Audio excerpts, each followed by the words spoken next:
பொதுவாகவே கோவில்கள்ல இருக்கக்கூடிய ஒவ்வொரு சிலைக்கு பின்னாடியும் ஒரு வரலாறு இருக்கும்.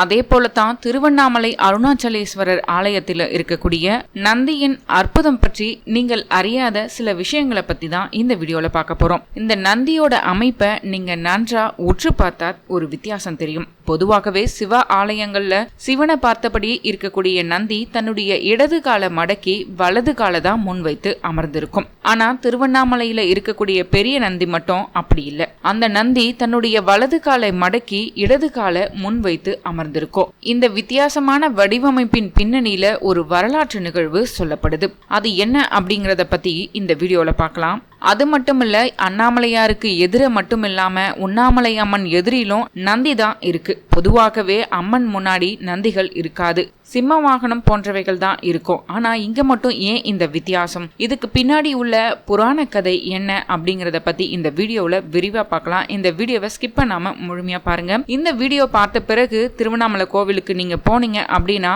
உங்களுக்கே ஒரு வித்தியாசம் தெரியும். இதுக்கு பின்னாடி இவ்வளவு விஷயங்கள் இருக்கா அப்படிங்கறதும் தெரிய வரும். சரி, இப்ப வீடியோக்கு போகலாம். Welcome to Nigazhmathi. நான் வனிதா புஷ்பராஜ். திருவண்ணாமலையில முகலாயர்களுடைய ஆட்சி காலம் நடந்தது. அந்த சமயத்துல திருவண்ணாமலைக்கு வந்த முகலாய அரசன் ஒருவன் இந்த கோவிலை சிதைக்க எண்ணிருக்கான். அப்பொழுது கோவில் அருகில் 5 சிவபக்தர்கள் ஒரு காளை மாட்டினை வழிபட்டு அதனை பல்லக்குல சுமந்து சென்று வழிபட்டிருக்காங்க. அதை பார்த்த அரசன், நீங்க மாட்டினை தலையில் வைத்து வணங்குவது ஏன் அப்படின்னு கேட்டிருக்கான். அதற்கு அவர்கள், இது இறைவன் சிவபெருமானின் வாகனம், அவரை சுமப்பவரை நாங்கள் சுமப்பது பெரும் பாக்கியம் என்று கூறியிருக்கிறார்கள். அதற்கு அந்த முகலாய அரசன், உங்கள் அண்ணாமலையார் உண்மையிலேயே சக்தி உடையவராக இருந்தால் நான் இந்த மாட்டை 2ஆக வெட்டுகிறேன், வந்து சேர்த்து வைத்து உயிர் கொடுக்க சொல்லுங்கள் என்று கூறி வெட்டி விட்டானாம். அதிர்ச்சி அடைந்த சிவபக்தர்கள் அண்ணாமலையார் சன்னதிக்கு ஓடோடி சென்று கண்ணீர் மல்க முறையிட்டிருக்கிறார்கள். அப்போது அசரீரி ஒலித்தது. வடக்கு திசை நோக்கி செல்லுங்கள், அங்கே என் பக்தன் ஒருவன் ஓம் நமச்சிவாய என்று சொல்லியபடி அமர்ந்திருப்பான், அவனை இங்கே அழைத்து வாருங்கள் என்று அசரீரியில் அண்ணாமலையார் கூறினாராம். இதனை அடுத்து சிவபக்தர்கள் வடக்கு திசை நோக்கி சென்றிருக்கிறார்கள். அங்கு வாலிபன் ஒருவன் ஓம் நமச்சிவாய என்று சொல்லியபடி ஒரு இடத்தில் உட்கார்ந்து இருந்திருக்கிறார். அவரை பார்த்ததும் சிவபக்தர்களுக்கு நம்பிக்கை வரவில்லை. இந்த சிறுவனா வந்து காளை மாட்டுக்கு உயிர் கொடுக்க போகிறான் என்று நினைத்திருக்கிறார்கள். அடுத்த வினாடி அவர்களை நோக்கி ஒரு புலி ஒன்று பாய்ந்திருக்கிறது. அப்போது அந்த வாலிபன் நமச்சிவாய மந்திரத்தை சொல்லி புலியை தடுத்து நிறுத்தினாராம். இதனால் சிவபக்தர்களுக்கு அந்த சிறுவன் மீது நம்பிக்கை வந்திருக்கிறது. அண்ணாமலையார் ஆலயத்திற்குள் நடந்ததை கூறியிருக்கிறார்கள். உடனே அந்த வாலிபன் கோவிலுக்கு புறப்பட்டிருக்கிறார். கோவிலுக்குள் வந்ததும் 2 துண்டாக வெட்டுப்பட்டு கிடந்த காளை மாட்டை பார்த்திருக்கிறார். கண்ணீர் மல்க நமச்சிவாய மந்திரத்தையும் கூறினாராம். அவர் சொல்ல சொல்ல வெட்டுப்பட்டு கிடந்த மாடு ஒன்றாக இணைந்து உயிர் பெற்றதாம். அதை நம்ப மறுத்த முகலாய அரசன், நீ ஏதோ சித்து வேலை செய்கிறாய் என்று கூறி நம்ப மறுத்திருக்கிறார். சரி, மற்றொரு வாய்ப்பு. இதில் நீ வென்றால் இந்த கோவிலை நான் ஒன்றும் செய்ய மாட்டேன், நான் வென்றால் இடித்து விடுவேன் என்று கூறியிருக்கிறான். அந்த சிவபாலகன் அண்ணாமலையார் மேல் வைத்த நம்பிக்கையில் போட்டிக்கு சம்மதித்திருக்கிறான். அரசன் தற்போது ஒரு தட்டு நிறைய மாமிசத்தை அண்ணாமலையாருக்கு படையுங்கள், அவருக்கு சக்தி இருந்தால் அது பூவாக மாறட்டும் என்று கூறினானாம். அவன் ஆணைப்படி வீரர்கள் மாமிசத்தை ஈசனுக்கு படைக்க முற்பட்டிருக்கின்றனர். அண்ணாமலையார் அருகே மாமிசத்தை வைத்ததும் மாமிசம் பூக்களாக மாறியிருக்கிறது. அதில் பலரக பூக்களும் தட்டு முழுவதும் நிரம்பி வழிந்திருக்கிறது. இதனை பார்த்த அந்த 5வரும் பாலகனும் ஓம் நமச்சிவாய அண்ணாமலைக்கு அரோகரா என போற்றி பேரானந்தம் அடைந்திருக்கிறார்கள். இதனையும் நம்பாத அந்த முகலாய அரசன் கோவில் பெரிய நந்தியை பார்த்து, இந்த உயிரில்லாத நந்திக்கு உயிர் கொடுத்து காலை மாற்றி மடித்து வைத்து உட்கார்ந்து விட்டால் உங்கள் அண்ணாமலையாரை வணங்கி இந்த கோவிலை சிதைக்கும் முயற்சியையும் கொள்ளையடித்த நகைகளையும் அண்ணாமலையாரிடமே ஒப்படைத்து விட்டு செல்கிறேன் என்று கூறினானாம். உடனே நமச்சிவாய மந்திரம் கூறிய அந்த பாலகனும் அந்த 5 சிவபக்தர்களும் அண்ணாமலையாரிடம் நம் பெரிய நந்திக்கு உயிர் ஊட்டுமாறு வேண்டியிருக்கின்றனர். அண்ணாமலையார் உடனே உடனே பெரிய நந்திக்கு உயிர் கொடுத்து கால் மாற்றி மடக்கி வைக்க உத்தரவு விட்டிருக்கிறார். அன்று முதல் அண்ணாமலையார் கோவிலின் பெரிய நந்தி மட்டும் வலது காலை மடித்து இடது காலை முன்வைத்து அண்ணாமலையாரை வணங்கி வருகிறார். அந்த முகலாய அரசனும் அண்ணாமலையாரை வணங்கி அனைத்தையும் ஒப்படைத்துவிட்டு சென்று விட்டானாம். சிவன் கோவில்களில் அனைத்து நந்திகளும் இடக்காலை மடக்கி வலக்காலை முன்வைத்து அமர்ந்திருக்கும். ஆனால் அண்ணாமலையார் கோவிலில் மட்டும் பெரிய நந்தி வலக்காலை மடக்கி இடக்காலை முன்வைத்து அமர்ந்திருப்பதுதான் சிறப்பு.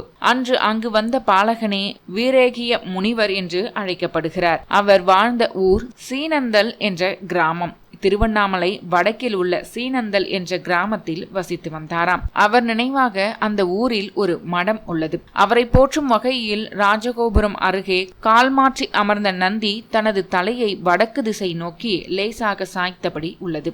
இப்படி பல அதிசயங்கள் திருவண்ணாமலை தலத்திற்கு உள்ளது. இந்த கதைக்கான ஆதாரங்களை இந்த கிராமத்திற்கு சென்றால் பார்க்கலாம். பர்வதமலை அருகே தற்சமயம் சீலப்பந்தல் என்று அழைக்கப்படும் சீனந்தல் என்ற கிராமத்தில் இந்த வீரேகி முனிவரது ஜீவசமாதி அமைந்துள்ளது. சிவாலயங்களில் கருவறை ஈசனை எந்த அளவுக்கு வழிபடுகிறோமோ அதே அளவுக்கு நந்தியையும் வழிபட வேண்டும். சிவனுக்கு நேர் எதிரில் இருக்கக்கூடிய பாக்கியம் பெற்றவர் நந்தி மட்டுமே. நந்தியிடம் அனுமதி பெறாமல் சிவபெருமானை நெருங்க முடியாது. நந்தி என்றால் ஆனந்தத்தை தருபவர். நந்தியிடம் நாம் என்ன கோரிக்கை வைத்தாலும் அதை அவர் ஈசனிடம் தெரிவித்து நமது வாழ்க்கையை ஆனந்தமயமாக்குவார் என்பதுதான் ஐதீகம். பிரதோஷம் தினத்தன்று நந்திக்கு செய்யப்படக்கூடிய அபிஷேகம், அலங்காரம், தீப ஆராதனைகளை பார்த்து வழிபட்டால் தோஷங்கள் அனைத்தும் விலகிவிடும். இத்தகைய சிறப்பு பெற்ற நந்தி திருவண்ணாமலை தலத்தில் தனித்துவமான சிறப்புகளுடன் திகழ்கிறார். திருவண்ணாமலை கோவிலுக்குள் மொத்தம் 8 நந்திகள் இருக்கின்றது. ராஜகோபுரத்தை கடந்ததும் 5வது பிரகாரத்தில் முதலில் மிக பெரிய ஒன்று நந்தியை நாம் பார்க்கலாம். இந்த நந்தி சுமார் 12 அடி உயரம் கொண்டது. 1000 கால் மண்டபம் அருகே அமைந்திருக்கக்கூடிய இந்த நந்தியை வல்லாள மகாராஜன் அமைத்ததாக கல்வெட்டு குறிப்புகள் சொல்கின்றன.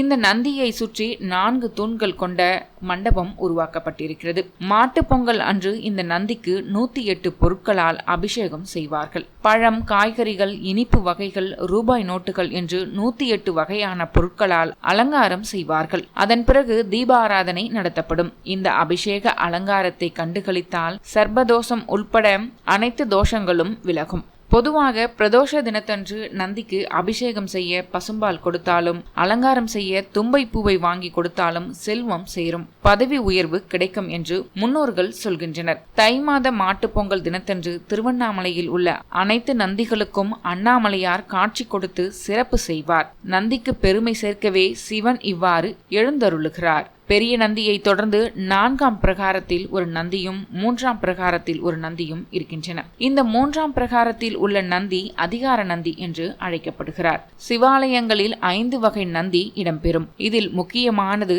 அதிகார நந்திதான். இந்த 3ஆம் பிரகாரத்தில் உள்ள நந்தி அதிகார நந்தி என்று அழைக்கப்படுது. அவர் நந்திகளின் வரிசையில 3ஆவதாக வரக்கூடியவர்.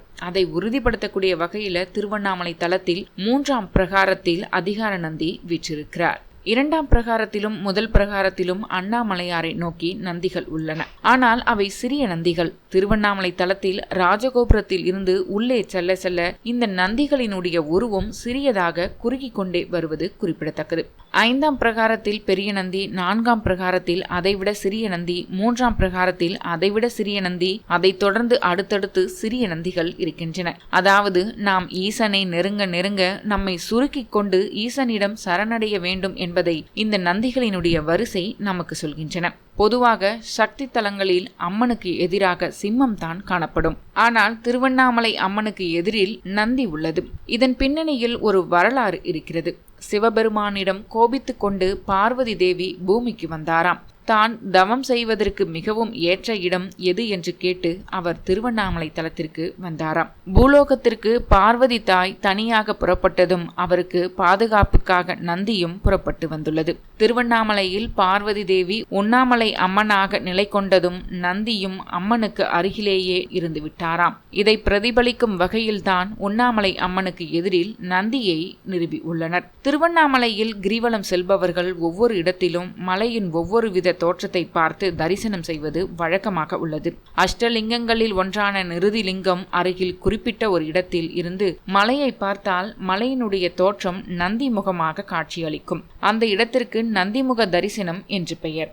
அந்த இடத்தில் இருந்து வழிபாடு செய்தால் நந்தியின் முழு கருணையையும் பெற முடியும் என்று பக்தர்கள் நம்புகின்றனர். இந்த இடத்தின் சிறப்பு காரணமாக மலையே நந்தி வடிவமாக இருப்பதாக புகழ்கிறார்கள். இது தவிர கிரிவல பாதையில் ஜோதி நந்தி என்று ஒரு நந்தி இருக்கிறது. இந்த நந்தி முன்பு தீபம் ஏற்றி மலையை நோக்கி வழிபாடு செய்வதை பக்தர்கள் வழக்கத்தில் வைத்துள்ளனர். எல்லா இடங்களிலும் சிவனை நோக்கித்தான் நந்தி இருப்பார். ஆனால் கிரிவல பாதையில் அஷ்டலிங்க சன்னதிகளில் இருக்கும் நந்தியை நீங்கள் மிக உன்னிப்பாக கவனித்தால் அந்த நந்திகள் அனைத்தும் மலையை நோக்கி திரும்பி இருப்பதை பார்க்கலாம். திருவண்ணாமலையில் சிவனே மலையாக வீற்றிருப்பதால் இந்த நந்திகள் அனைத்தும் மலையை நோக்கி இருப்பதாக வரலாறு கூறுகின்றது.